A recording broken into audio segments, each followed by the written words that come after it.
O testamento de Issacar, o quinto filho de Jacó. Essas são as palavras de Issacar quando chamou os seus filhos, e lhes disse: Atentem para as palavras de Issacar vosso pai. Escutem a esse que é amado do Senhor. Sou o quinto filho de Jacó, gerado através das mandrágoras, porque o meu irmão Ruben trouxe umas mandrágoras do campo, e Raquel ao vê-las, tomou-as dele. Então Ruben chorou e o seu choro chegou aos ouvidos da minha mãe. Esse tipo de mandrágora nasce em Harã, junto aos barrancos das águas. Ela é maravilhosa pois tem o doce aroma das maçãs. Trata-se de uma antiga fórmula mágica para engravidar. A mulher estéril usava essas mandrágoras em rituais, esperando que através disso a sua madre fosse aberta, e de fato as raízes dessa planta fazem lembrar uma mulher gestante.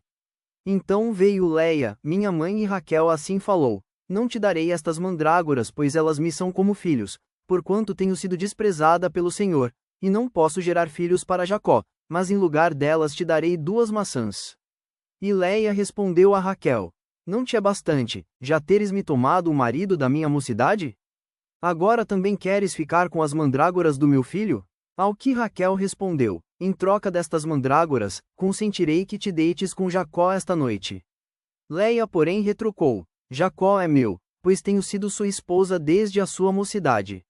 Mas Raquel reagiu dizendo: Você fala bobagem, pois ele me desposou muito antes de haver se casado contigo, e foi unicamente por amor a mim, que ele trabalhou 14 anos para o nosso pai Labão, mas por ti, o que ele fez? Por outro lado, se o nosso pai não tivesse sido tão injusto com o seu genro, tu hoje não poderias nem sequer olhar no rosto de Jacó. Então um anjo do Senhor apareceu para Jacó, e lhe disse: 2 filhos te serão gerados em Raquel, considerando que ela tenha recusado a companhia do seu marido, e preferido a abstinência sexual. De modo que, se a minha mãe não tivesse trocado as 2 mandrágoras, pela noite e pelo amor de Jacó, ela teria gerado 8 filhos, mas por ter feito essa barganha com Raquel, gerou apenas 6. E foi assim que Raquel gerou 2 filhos, pois foi em virtude das 2 mandrágoras que o Senhor se lembrou de Raquel, e Deus sabia que era por amor aos filhos, que Raquel desejava a companhia de Jacó, e não por luxúria ou prazer. De sorte que tão logo amanhecia o dia, ela já se afastava dele. Portanto, foi por causa das mandrágoras que o Senhor olhou para Raquel. Porque embora ela desejasse comer aquelas mandrágoras, ela decidiu oferecê-las em ritual de sacrifício a Deus, e as deu ao sacerdote da época. Quando cresci, procurei andar com um coração sincero, e me tornei lavrador para meu pai e para meus irmãos, e lhes trazia os frutos de acordo com cada estação. Meu pai notou que eu era honesto em tudo, e muito me abençoou. Nunca fui um moço desocupado, nem alimentei inveja ou malícia contra o meu próximo, jamais levantei calúnias contra alguém, nem critiquei a quem quer que fosse, pois trazia os meus olhos fitos na simplicidade. Ao atingir 35 anos, tomei esposa para mim, pois o meu trabalho me consumia as forças, e eu não tinha tempo para pensar maldosamente a respeito das mulheres, mas devido ao trabalho fatigante, o cansaço me venceu. Meu pai, porém, sempre se alegrou com a minha retidão, pois eu ofertava ao Senhor todas as primícias, e as entregava nas mãos do seu sacerdote. Somente depois era que eu separava a parte que caberia ao meu pai Jacó.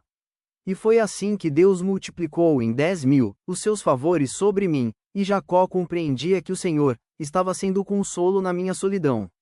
Na minha simplicidade, eu sempre distribuía dos frutos da terra com os pobres e oprimidos. Agora, meus filhos, me escutem com atenção, e procurem andar com simplicidade de coração, pois tenho reconhecido que isso é agradável perante o Senhor. Um homem de coração puro não cobiça o ouro, nem defrauda contra o seu próximo, ele não deseja os manjares mais nobres, nem se interessa por muitos vestidos, ele sequer deseja ter uma vida longa, mas se contenta com a vontade de Deus. E ainda mais vos digo, vejam só, os espíritos do engano não têm nenhum poder contra esse tipo de homem, pois ele não se detém perante a beleza das mulheres, a fim de que a sua mente não venha a ser contaminada pela corrupção. Pois no seu pensamento não existe a inveja, nem a sua mente se ocupa com desejos insaciáveis, ele anda na simplicidade da alma, e contempla todas as coisas com a retidão do coração, e não admite que os seus olhos se prendam à malícia do engano, que há no mundo e que contrariam os mandamentos do Senhor. Meus filhos, sejam simples e guardem a lei de Deus, sejam puros de mente e não amem a astúcia, não sejam ociosos, nem se intrometam nos negócios alheios. Antes, amem ao Senhor e também ao próximo, tendo compaixão do pobre e do necessitado.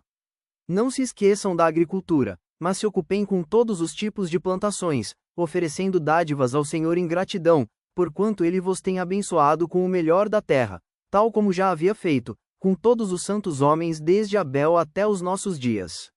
Nenhuma outra porção vos tem dado o Senhor, senão a gordura da terra, cujos frutos são colhidos com suor. O nosso pai Jacó me abençoou com a bênção da terra, e com o melhor dos seus frutos. Levi e Judá foram glorificados pelo Senhor até mesmo entre os filhos de Jacó, pois Deus lhes deu uma herança, a Levi ele deu o sacerdócio, e a Judá entregou o reino. Por isso vocês devem obedecê-los, e andar em simplicidade assim como eu tenho andado, para que não morram, porque a tribo de Dan foi dado que destruísse todas as tropas que se levantarem contra Israel. Meus filhos, eu sei que no fim dos tempos vocês abandonarão a simplicidade, e se entregarão aos desejos banais, deixarão a inocência e se lançarão à malícia para desprezo da lei do Senhor, e se darão às vaidades de Belial. Vocês abandonarão a agricultura, e seguirão aos maldosos intentos do coração. Por essa razão vocês serão dispersos entre as nações, e se tornarão escravos dos vossos inimigos. Portanto, falem a respeito dessas coisas aos vossos filhos, para que eles possam retornar ao Senhor, o mais rápido possível, pois Ele é misericordioso e vos poupará, até que vos traga de volta para a sua terra. Sigam o meu exemplo, pois tenho 126 anos, e não me lembro de haver cometido os pecados que são para a condenação. E a não ser por minha esposa, eu jamais me envolvi com as mulheres. Nunca cometi fornicação, nem mesmo através dos olhos, nunca bebi vinho até me embriagar, jamais cobicei as coisas desejáveis que pertencessem ao meu próximo, a astúcia nunca me subiu ao coração, e nem a mentira esteve nos meus lábios. Se encontrava alguém em sofrimentos, eu prontamente me oferecia para chorar com ele, e com esse pobre repartia o meu pão, sempre pratiquei a piedade, e guardei a verdade a cada dia. Somente ao Senhor amei, buscando em tudo servir ao meu próximo, portanto, vocês devem procurar fazer o mesmo meus filhos, e nenhum dos atos dos homens perversos vos atingirá. E até as bestas selvagens vocês subjugarão, desde que o Deus do céu e da terra esteja do vosso lado, e vocês estejam andando entre os homens, com a simplicidade do coração. Tendo dito essas coisas, ele ordenou aos seus filhos que o transportassem para Hebrom e o sepultassem na cova de seus pais. Então expirou, já em boa idade, tendo cada membro do corpo em perfeita saúde, e com vigor inalterável. Foi assim que ele dormiu o sono eterno. Obrigado por ter chegado até aqui nesta leitura. Acompanhe também o testamento de todos os filhos de Jacó, aqui no canal. Você encontra na playlist o testamento dos 12 patriarcas. Até a próxima.